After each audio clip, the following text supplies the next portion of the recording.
It is time to pick my November TBR. I have my TBR prompt jar here. I'm gonna pick 5 prompts to help me figure out what books I'm going to read in November. In the past, I had a TBR cart with all of the physical books that I own but have not read yet. But I recently reorganized my bookshelves, so I'm going to be picking directly from my bookshelves instead. I have a few shelves with my TBR on them. A lot of these shelves are books that I've already read. The shelves directly behind me are books that I've read this year. This shelf is a series I'm in the middle of, and then these kind of 4 shelves right here are the books on my TBR. Some other books on the bookshelf I haven't read if they're part of series, but most of the series on this bookshelf I've read, especially the ones higher up, and then I have more shelves lower with more books on my TBR, but ones that are less of a priority. So I'm mostly looking here. I love to sit in this chair and read, and now that I have all of my favorite books behind me, it feels like a much nicer reading nook. So that is why I don't have the TBR cart anymore. Let's pick our first prompt. I am excited. I love filming these TBR videos, and finding out what books I'm gonna read this month is always so exciting. So the first one, red cover. I feel like I don't have a ton of books that have a red cover. A lot of ones with shades of orange, yellow, pink, but red, not so much. Let's see.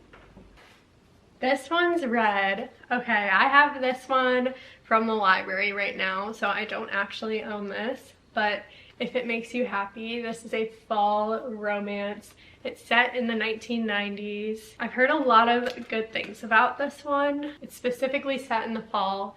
I did not end up reading it in October, but November would be the perfect time for this. I feel like if I were to wait any longer until December, you're just not really in the fall mood anymore. I was actually just talking with my husband about this. Technically, Christmas is only 3 days into winter. I know a lot of people think of December as winter, but December is fall. It just doesn't feel like it. With that being said, even though December is fall, I think I'd rather read this in November. I'm also not really seeing any other red covered books. There are a couple lower down, but like I said, those aren't my top priority ones. This is on my fall TBR too, so I really wanted to get to it this year. And since I have it checked out from the library right now, that's perfect timing. There's a lot of oranges on the front, but the side and the back are definitely red. First pick, red cover, is If It Makes You Happy. Prompt number 2. Let's see if I can get one lower down. I do mix this up every month, but I don't just want to be picking from the very top. Let's see. Green cover. Okay, another one that is a color. That's funny that I got 2 of these. I do have so many unique prompts in here, and these 2 are kind of similar, but that's okay. Green cover. Ooh, okay, we have more options for that. These are the 3 books jumping out to me right now for this prompt. So let's go through them. First, I grabbed Mate by Ali Hazelwood. This is the sequel to Bride, which was her first paranormal romance between a wolf and a vampire. I did like that. I read it a while ago, whenever it first came out. I feel like it was a couple of years ago. But the sequel is a new release. This just came out. This cover isn't fully green, but it has a lot of green accents with the text, with the girl's shirt on the front. It's black, white, and green. I would definitely consider this green, even though it's not completely green. This sequel follows different characters than the first one, but it's set in the same world. The romance in this one was kind of set up at the end of the first book, Bride, so I knew there could potentially be another book coming. I feel like I don't remember Bride super well. If I pick this one, I'll probably have to go back and just skim it to remember the characters, or hopefully Mate would jog my memory well. I feel like sometimes sequels to books do a good job at reminding you who all the characters are, reminding you of where we're at in the story, and sometimes they don't. We'll see. Paranormal romance, that's definitely good for the season. We're a few days away from Halloween right now as I'm filming this, so this could be a good one. Next, I have Thunderhead. This is the second book in the Arc of a Scythe trilogy. I read the first book, Scythe, a few months ago. Loved it. 5 stars. It is a dystopian. It was very good. My husband read this whole trilogy too. He loved it. I am interested to see how the series continues, so this would be a good option. And then I have Catabasis. This is also a new release. This one came out maybe a couple months ago. I picked this one for one of my earlier TBRs and I just did not get to it. So now could be a good time to read it. Honestly, all 3 of these are really good options. So I'm gonna need to think about this. As much as I am excited for both of these new releases, I do slightly more want to continue the Arc of a Scythe series.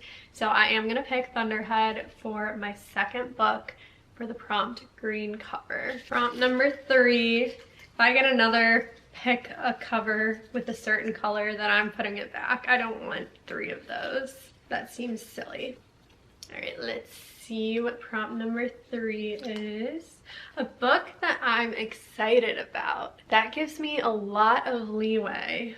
I feel like I could easily say I'm excited about a lot of these. Ooh, I know what would be good for this.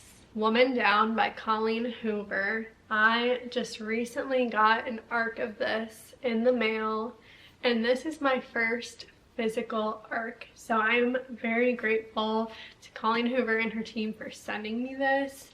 I'm really excited about it. It comes out in January. I've been seeing trailers for a couple other Colleen Hoover book to movie adaptations that I want to see in theaters. I really liked It Ends With Us and It Starts With Us. So I am excited to read her new book coming out. As excited as I am about a lot of new releases and other books on my shelves, I would say in terms of how excited I am, that prompt fits this book pretty well because I was very excited when I opened this package. I've received a lot of e-arcs before, which I'm also incredibly grateful for. I love finding new books by new authors or by authors I've already loved, and it's just pretty cool that I've been making book videos for a few months now and to get to be a part of the reviewing process for authors who are writing books. Getting this arc definitely made me excited. Woman Down is about an author who has lost her inspiration for writing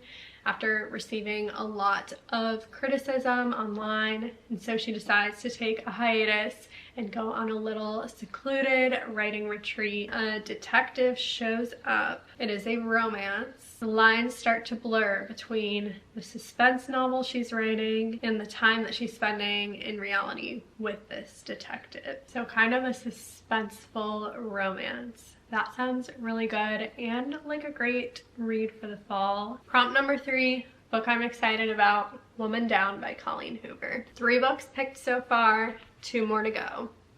Prompt number 4, what will it be? One word title. I wonder if that'll be tricky to find one word. No, it'll be easy. There's a lot of one word titles. That's a good one. Conform. My mom just gave me this. She just read it and loved it. This book was also already on my radar, so I'm intrigued to read this one. It is a dystopian debut. A lot of authors left praise for this book on the back, including Sarah J. Maas, who wrote the ACOTAR series, Veronica Roth, who wrote Divergent. It's not only a dystopian, but also a romance. Has a love triangle, described as a cross between The Hunger Games and The Handmaid's Tale. Let's see what the description is. I don't actually know what this book is about. Centuries ago, a war decimated humanity, and now their society is ruled by this technologically advanced group that's constantly monitoring them. There is a guy named Colin who's part of the group, and for the first time in decades, he is taking a mate. Interesting. So our main character, Emmeline, is chosen to participate in this dangerous courting game to be considered to be Colin's mate. Meanwhile, there's a rebellion rising, and she starts falling for another guy, Hal, who's a member of the Resistance. That does sound very good. Has all the good elements of a wonderful dystopian romance, in my opinion. Did this just come out? Yes, okay, this just came out October 9th, so just a few weeks ago. This is a very new release. This one is a high contender for one-word title. I might look at a couple others, but this one sounds very good. I could also pick Mate or Catabasis. I considered both of those for one of the earlier prompts. What else?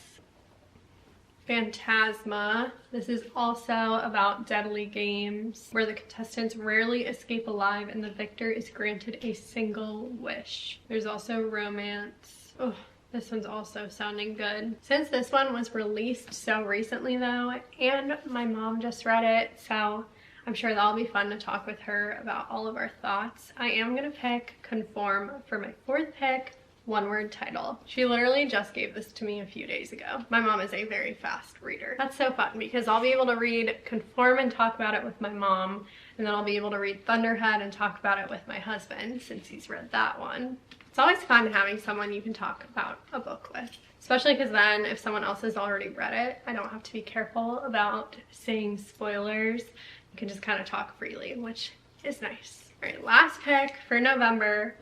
A book that intimidates me. That is funny because we also got a book that excites me. And I feel like those are kind of opposites maybe. Intimidates me. That's not necessarily a bad thing though. A book can intimidate me and I can still be looking forward to reading it. Okay, I know one that intimidates me. Long books. I feel like anything over 500 pages kind of intimidates me. And a lot of books are over 500 pages and then I end up loving them, but that's a big commitment because there are other books that I end up not really liking and then you just kind of feel like you already read so much, and even though there's so much left you're like, I should just keep reading. So it's always a bummer when that happens. But in terms of a long book that intimidates me, I got an arc of the fourth book in the Legacy series, Dawn of Chaos and Fury. This comes out in December. It is dark romance. It is a fantasy series. This is the last book of the series. There's gods, dragons, fae, fated mates, lots of good stuff. But this book is over 800 pages. That's so long. Another reason this intimidates me is I haven't read the rest of the series yet. So I need to do that first. And every other book in the series is over 600 pages each. So I have a lot of reading to do. That intimidates me, but considering this comes out in December, I definitely should and was planning on starting the series in November. Altogether, look how big this series is. That is a lot of pages. I think they're each like 650 and then 800. So that's what, 1200, 1800, 1950, like 2,800 pages about. So hopefully I like it. I think that's a pretty good pick for a book that intimidates me. I'm gonna pick Reign of Shadows and Endings, which is the first book in this series. These fae are forced into lives of servitude, and these kingdoms are choosing heirs to be their sources of power. So they're holding a selection to pick. I don't know a ton about it, but I am excited to read it, especially with the series being complete. That's nice. Then if I love it, I can just read them all at once, which I'm probably going to do anyways since I do have an arc of the new release. But that'll be good to start this series. Here are my picks for November. I have If It Makes You Happy, Thunderhead, Woman Down, Conform, and Reign of Shadows and Endings. I was traveling a lot in October, so I didn't get a chance to do a reading vlog then, but I have lots of fun reading video ideas coming up, lots of reading vlogs. So if you want to see me reading these books, talking about them, be sure to subscribe, and I will see you in the next one.